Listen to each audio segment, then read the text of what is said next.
Good morning dear student.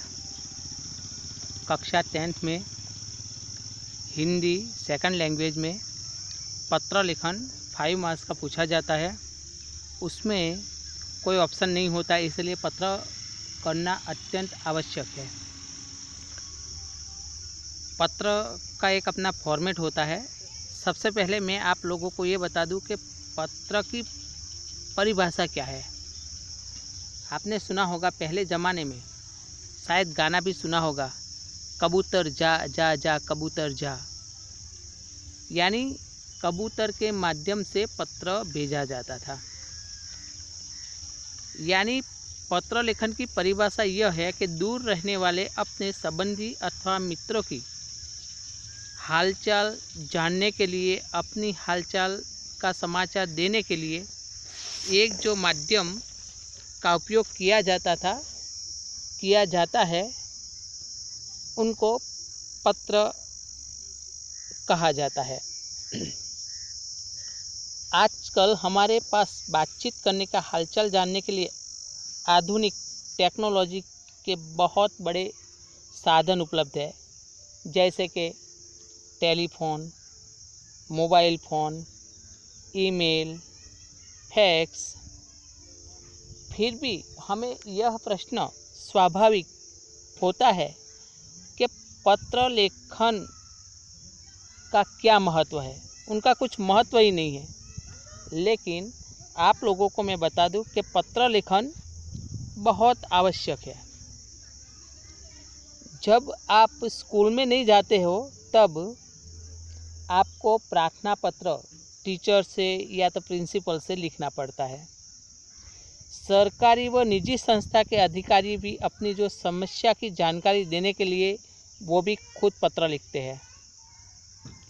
Phone आदि जो बातचीत अस्थायी होती है, विपरीत लिखित दस्तावेज स्थायी रूप ले लेता है, इसलिए पत्र लेखन आवश्यक है। अब पत्र लेखन में लिखने के लिए कुछ आवश्यक बातें हैं। सबसे पहले, जिसके लिए पत्र लिखा जाए उसके लिए पद के अनुसार शिष्टाचार शब्द का प्रयोग करना चाहिए। दूसरा है, पत्र में हृदय की भाव स्पष्ट रूप से व्यक्त होना चाहिए। तीसरा है, पत्र की भाषा सरल एवं शिष्ट होनी चाहिए, यानी अच्छी होनी चाहिए। चौथा है, पत्र में बेकार की बातें नहीं लिखनी चाहिए, उसमें केवल मुख्य विषय के बारे में ही लिखना चाहिए। 5, पत्र में आशय व्यक्त करने के लिए छोटे वाक्यों का प्रयोग करना चाहिए। 6, पत्र लिखने के पश्चात उसे एक बार अवश्य पढ़ लेना चाहिए। 7, पत्र प्राप्तकर्ता की आयु संबंधी योग्यता आदि के ध्यान में रखते हुए भाषा का प्रयोग करना चाहिए। 8, अनावश्यक विस्तार से बचना चाहिए। 9, पत्र में लिखी वर्तनी शुद्ध व लेख स्वच्छ होना चाहिए। 10, पत्र प्रेषक, भेजने वाला तथा प्राप्तक यानी प्राप्त करने वाला के नाम, पता आदि स्पष्ट रूप से लिखे होने चाहिए। 11, पत्र के विषय से नहीं भटकना चाहिए, यानी व्यर्थ की बातों का उल्लेख नहीं करना चाहिए। अच्छे पत्र की विशेषता बता दूं अब आप लोगों को। एक अच्छे पत्र की 5 विशेषता है। सरल भाषा शैली, दूसरा विचारों की सुस्पष्टता, तीसरा संक्षिप्त और संपूर्णता, चौथा प्रभावती और 5वां बाहरी सजावट।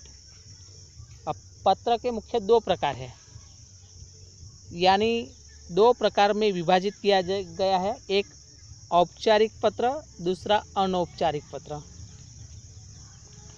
आपको औपचारिक पत्र अनौपचारिक पत्रों के 3 वर्गों के विभाजित किया जा सकता है। एक प्रार्थना पत्र, अवकाश, शिकायत, सुधार, आवेदन के लिए पत्र लिखे गए वह।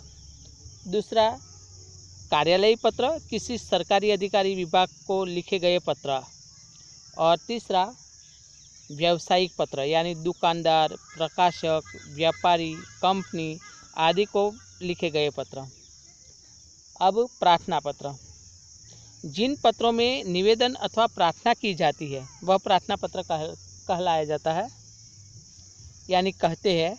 ये अवकाश, शिकायत, सुधार, आवेदन पत्र के लिए लिखे जाते हैं। दूसरा है कार्यालयी पत्र। जो पत्र कार्यालयी काम काज के लिए लिखे जाते हैं, जैसे बच्चे छुट्टी मांगते हैं स्कूल में और नहीं आते हैं तो वह कार्यालयी पत्र कहा जाता है। ये सरकारी अफसर के या अधिकारियों, स्कूल और कॉलेज प्राध्यापकों और प्राचार्यों के लिए लिखे जाते हैं। तीसरा है व्यावसायिक पत्र। व्यवसाय में सामान खरीदने व बेचने अथवा रुपयों के लेन देन के लिए पत्र लिखे जाते हैं, उन्हें व्यावसायिक पत्र कहा जाता है। औपचारिक पत्र लिखते समय ध्यान रखने योग्य बात है, यानी औपचारिक पत्र नियमों में बंधे हुए होते हैं। इस प्रकार के पत्रों में नपी-तुली भाषा का प्रयोग किया जाता है। इसमें आवश्यक बातें, कुशल क्षेम आदि का उल्लेख नहीं किया जाता है। पत्र का प्रारंभ व अंत प्रभावशाली होना चाहिए। पत्र की भाषा सरल, लेख स्पष्ट व सुंदर होनी चाहिए।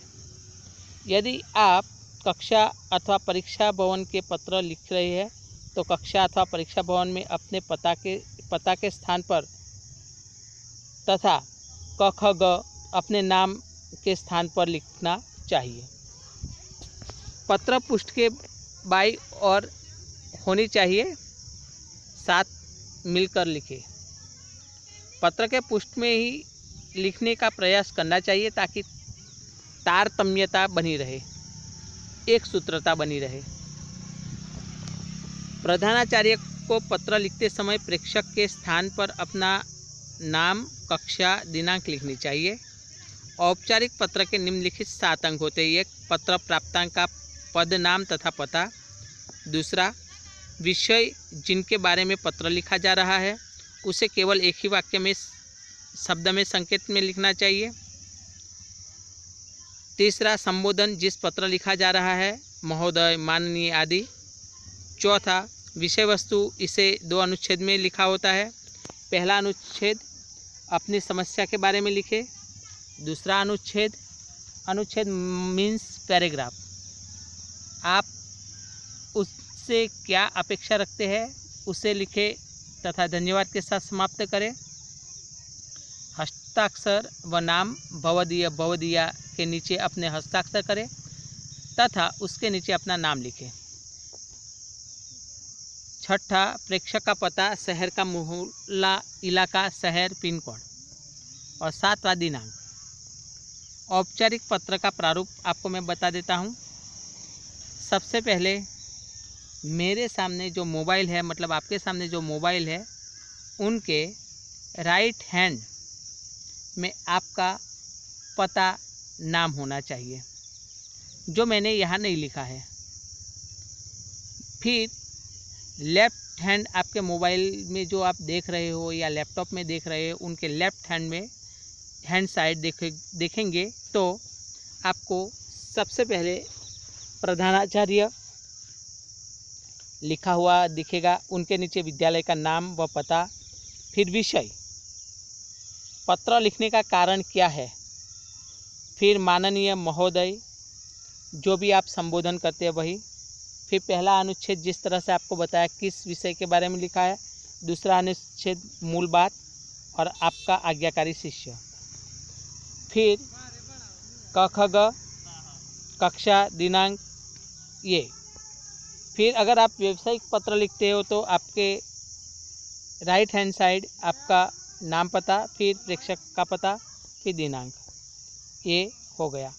फिर पत्र प्राप्तांक का पद, नाम, पता और विषय महोदय।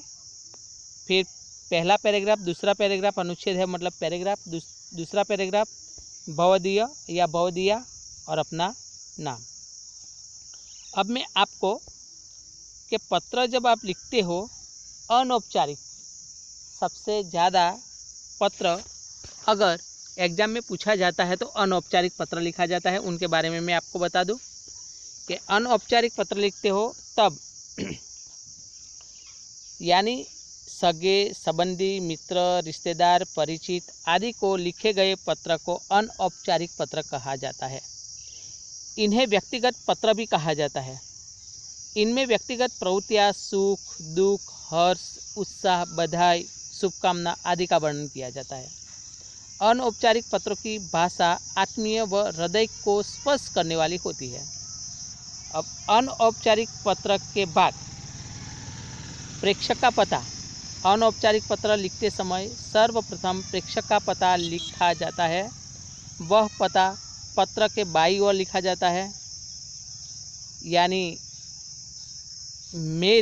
आपको बता दूं कि मेरे हाथ में मोबाइल है, मेरे राइट हैंड साइड पे पता लिखा जाता है। तिथि दिनांक प्रेषक के पत्ते के ठीक नीचे बाईं ओर तिथि लिखी जाती है। यह तिथि उसी दिन की होनी चाहिए जब पत्र लिखा जाता है।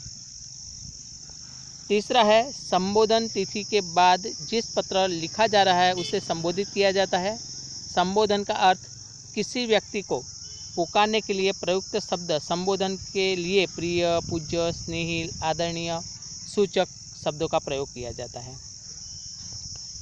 चौथा अभिवादन। संबोधन के बाद नमस्कार, सादर, चरण स्पर्श आदि रूप में अभिवादन किया जाता है। फिर पांचवा विषय वस्तु। अभिवादन के बाद मूल विषय वस्तु को क्रम से लिखा जाता है। जहाँ तक संभव हो अपनी बात छोटे छोटे परिच्छेद मतलब के पैराग्राफ लिखने का प्रयास करना चाहिए। छठा स्वनिर्देश अभिवादन। इसके अंतर्गत प्रसंगानुसार आपका, भवदीय, शुभाकांक्षी आदि शब्दों का प्रयोग किया जाता है। सातवां हस्ताक्षर। पत्र में अभिवादन के पश्चात अपना नाम लिखा जाता है अथवा हस्ताक्षर किए जाते हैं। जैसे कि मैं आपको एक छोटा फॉर्मेट यहाँ बता दूँ जिसे पत्र लिखा जाता है। संबोधन अथवा प्रशस्ति, अभिवादन या शिष्टाचार और अभिवादन समाप्ति। जब आप पत्र लिखते हो तो पत्र लेखक का बड़ा और उसका निकट, जैसे माता, पिता, नाना, ताऊ, चाचा, गुरु, बड़े भाई, दीदी, ऐसा हो तो संबोधन कैसे करेंगे? पुल्लिंग में हो तो पूज्य, स्त्रीलिंग में हो तो पूज्या। पुल्लिंग में हो तो पूजनीय, स्त्रीलिंग में हो तो पूजनीय। पुल्लिंग में हो तो आदरणीय, स्त्रीलिंग में हो तो आदरणीय। अभिवादन या शिष्टाचार। सादर प्रणाम, सादर चरण स्पर्श, साष्टांग दंडवत प्रणाम, सादर वंदन आदि। अभिनिवेदन समाप्ति यानी आपका आज्ञाकारी पुत्र, आपका आज्ञाकारी शिष्य या तो सेवक, आपका कृपालिसी, आपका कृपाकाक्षी, आपका स्नेहभाजन आदि। अब दूसरा है पत्र लेखक से बड़ा हो किंतु उनका साधारण संबंधी हो तो माननीय पुल्लिंग में, माननीय स्त्रीलिंग में, श्रीमान पुल्लिंग में, श्रीमती स्त्रीलिंग में। प्रणाम, सप्रेम प्रणाम, सादर आदि। आपका कृपाली अभिलाषी, आपका दर्शनाभिलाषी, आपका अनुग्रहित आदि। पत्र लेखक की बराबरी वाला उनका निकट संबंधी मित्र आदि हो तो के प्रिय, प्रियवर, प्रिय मित्र, बंधुवर आदि। संबोधन में लिखोगे सप्रेम नमस्ते, सप्रेम नमस्कार, सस्नेह नमस्कार आदि।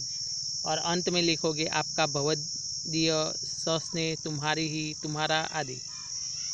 अब पत्र लेखक की बराबरी वाला और उनका साधारण संबंधी हो तो महोदय पुल्लिंग में, महोदया स्त्रीलिंग में, महोदय, श्रीमान पुल्लिंग में, श्रीमती जी स्त्रीलिंग में, महाशय पुल्लिंग में, महाशया स्त्रीलिंग में। अगर संबोधन हो तो सादर, अभिवादन, सस्नेह नमस्कार आदि। और अंत में आपका भवदीय आदि। पत्र लेखक से छोटा और उनका निकट संबंधी पुत्र, शिष्य आदि हो तो प्रिय, वत्स्य, चिरंजीवी, चिरंजीविनी, आयुष्मान, आयुष्मती, आशीष। संबोधन हो तो शुभाशीर्वाद आदि। और अंत में तुम्हारा शुभेच्छक, तुम्हारा शुभचिंतक, तुम्हारा शुभाकांक्षी आदि। अब पत्र लेखक से छोटा हो और साधारण संबंधी हो तो प्रिय, प्रियवर आदि। संबोधन में शुभाशीर्वाद आदि। और अंत में तुम्हारा। अब मैं आपको एक पत्र बताता हूँ जो आपको कैसे पत्र लिखना है उनका अंदाज़ा आ जाएगा और कैसे मार्क्स मिलता है वो भी पता चल जाएगा। 5 मार्क्स का जो पत्र पूछा जाता है उनको आपको किस तरह से अटेंड करना है एग्ज़ाम में।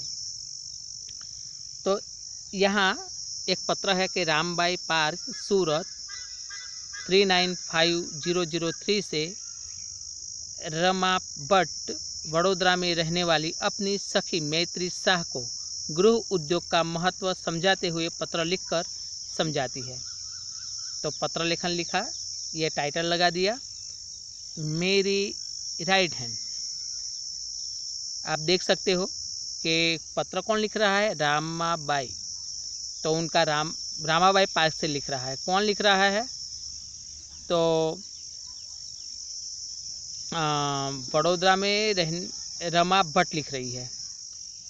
तो रामबाई पार्क, रमा भट्ट नहीं लिखना है, वो एंडिंग में लिखना है। रामबाई पार्क, फिर सूरत, फिर उनका पिन कोड नंबर, फिर दिनांक। जस्ट ये हो गया। तो आप फिर लेफ्ट साइड में देखो कि प्रिय मैत्री किसको लिख रहे हैं, तो मैत्री शाह को लिख रहे हैं। तो प्रिय मैत्री, फिर क्या किया है, अपने समान उम्र वाली इसलिए सप्रेम नमस्कार किया है। सबसे पहले मैंने आपको बोला था संबोधन के बारे में, ये हो गया। फिर 3 पैराग्राफ में पत्र होना चाहिए। जब आप ये जो एड्रेस लिखते हो, पता लिखते हो, तब एक एड्रेस पता जो होता है वो 1 मास का होता है। आप सही तरीके से लिखो। ये जो संबोधन होता है वो आधे मास का होता है। ये पहला पैराग्राफ आधे मास का होता है। यानी जैसे कि कल ही तुम्हारा पत्र मिला, उससे मालूम हुआ कि एसएससी के बाद तुम आगे पढ़ाई जारी नहीं रख सकी और आजकल बिना काम के बहुत सुनापन महसूस करती हो। यह स्थिति सचमुच बहुत बुरी है। स्वस्थ मन और सक्रिय जीवन के लिए मनुष्य को किसी न किसी अच्छी प्रवृत्ति में लगे रहना चाहिए। ये समाचार है, तो वो आधे मास का है। फिर मेन पैराग्राफ है, वो जो पूछा जाता है वो 2 मास का होता है। मेरे विचार से तुम्हें किसी गृह उद्योग में लग जाना चाहिए। गृह उद्योग छोटे होते हैं लेकिन उनका महत्व बहुत बड़ा होता है।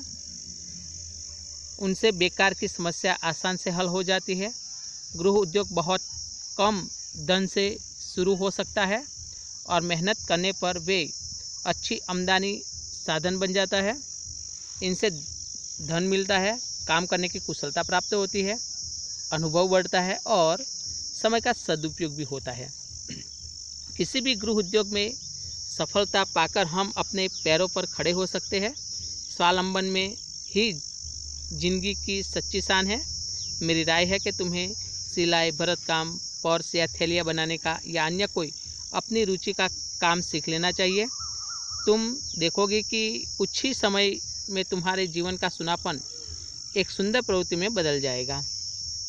अब ये जो अंतिम लाइन है उनका आधा मार्क्स मिलता है कि मेरी राय, इस अपने विचार ज़रूर लिखना। अपने माता पिता को मेरा प्रणाम, छोटी पायल को बहुत प्यार। और अंत में जो तुम्हारी सखी रमा भट्ट जो लिखा है उनका आधा मार्क्स, यानी 5 मार्क्स हो गया।